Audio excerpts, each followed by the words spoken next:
Yo, what's going on, builders? It's your boy Zero System, and I very quickly wanted to go over like my painting process and explain to you guys like how I paint my kits. It took me a long time to figure out the process, what order to use the lacquer and acrylics in, and how to do it, how to seal it in with the right stuff, and all that. So I want to make a quick video explaining to you my process, the conclusion I came to of how I paint my Gunpla. So with all that, let's get into it.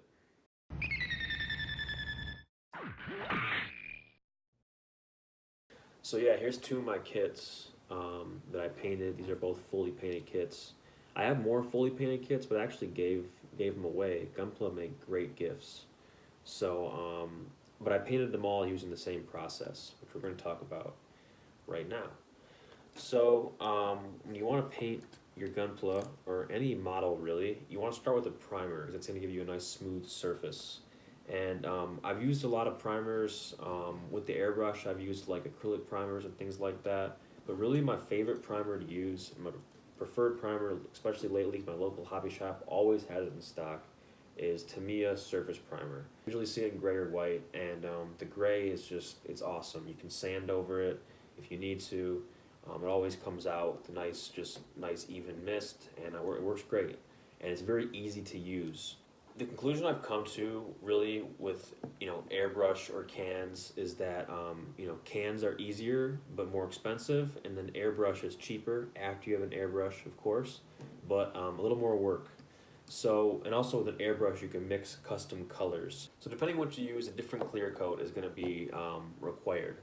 And for acrylic paint, you need to use an acrylic clear coat, such as Tamiya Future, which I haven't really used too much yet, but I've heard it's great stuff.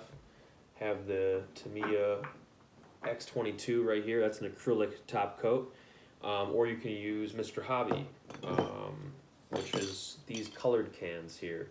These are both acrylic, and you can get these in gloss. I have them in flat right now. And if you use lacquer paint and you want to use a lacquer clear coat, such as this Tamiya, this is a lacquer clear coat right here, this TS13.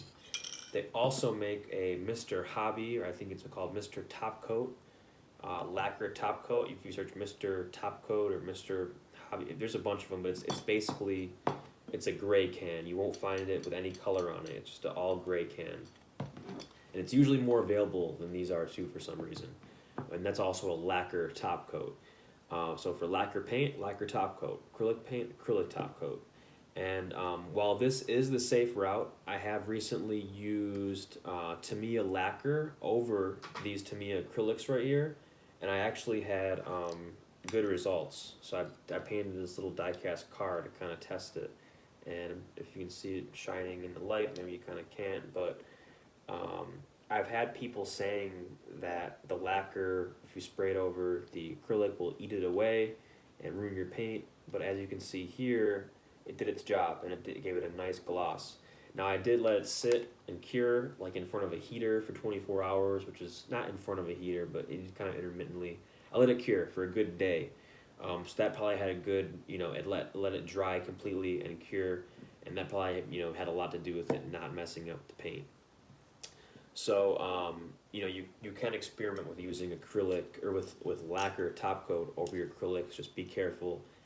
Test it first. I tested it first on like another piece of plastic, and but you should be good using acrylic paint, acrylic top coat, lacquer paint, lacquer top coat. So moving on. From there, I apply my panel lines. I always use the panel line accent color. It's just easy to work with. You got the little brush in there, easy to apply. And I've read mixed things about applying the lacquer, applying this enamel over lacquer, but it seems to work just fine. I've done that before in the past. I've done builds with just spray cans, so if I use like the Tamiya spray cans with the Tamiya lacquer, or you can use, I used the Mr. Hobby lacquer in the past with this over the top of it, and it has worked just fine. Actually, the Green Ranger Gundam that Art Primo just posted in their recent video, that one actually did with all spray cans, and that one used Tamiya. It used Tamiya spray cans, and then I had Mr. Hobby lacquer over that, which I don't know why. I probably could have used this in its place. It's the same. It's basically the same thing.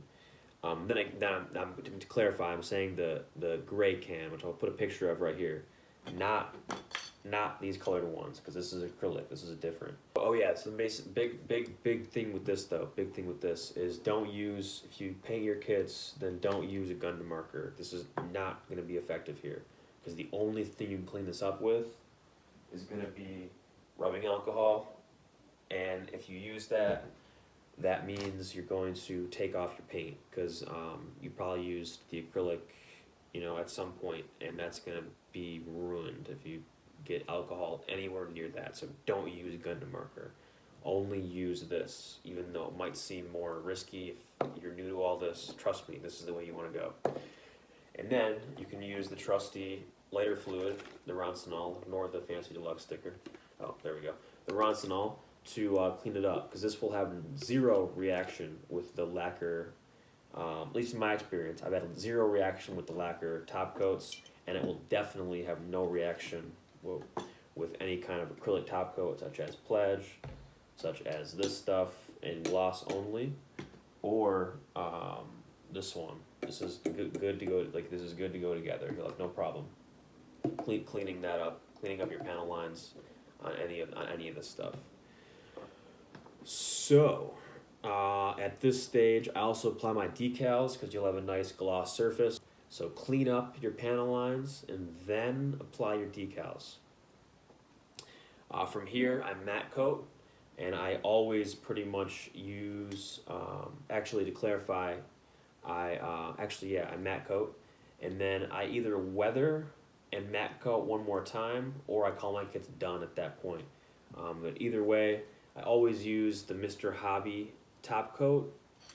You can use the blue or the teal. It's the same stuff, I've found.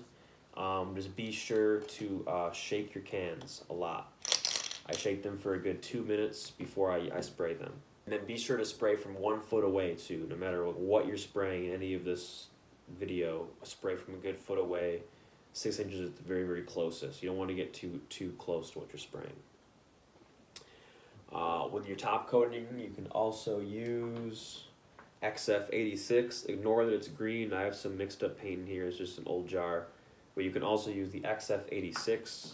That's also an acrylic top coat. It's kind of hard to find. My local hobby shop doesn't have it for some reason. I have to order that one online. I have had trouble sealing my decals with that stuff though. I've completed a model and then had my decals peel off with that on it for some reason. And I've had better luck with this stuff. This actually seems to do the opposite and actually seal in the decal, make it one with the plastic, which I can't explain. It's pretty cool. So this is my preferred stuff to use. And you can also use, I've used this once so far on one model. I'll pull it out for you guys and show it to you. Or actually, I'll put a picture of it right here. This is the gun cannon. And this is really good stuff. It's called the Army Painter AntiShine. You just want to be able to, you want to shake this stuff a lot, because it will frost your model if you get too close. It's very, very finicky. Definitely be from a foot away, shake it a lot, and go very, very, very, very light with the stuff, because it's very easy to fuck up your model with this stuff. It's actually not easy, or what am I saying? It's hard to fuck up your model with this stuff. You can actually do pretty heavy coats of this, and it's very, very forgiving. So even if you see it pooling up or you think it's frosting up, let it dry. Let it dry completely, because it'll probably be fine in the end. Alright, so that's a lot of information, but if you're wondering how to paint your kits, that should definitely help. And if you got any questions, feel free to drop them below or send me a message on Instagram @ZeroSystem with 2 M's. And yeah, that's really about it. Be sure to hit that subscribe button, and I'll see you guys in the next video. Peace.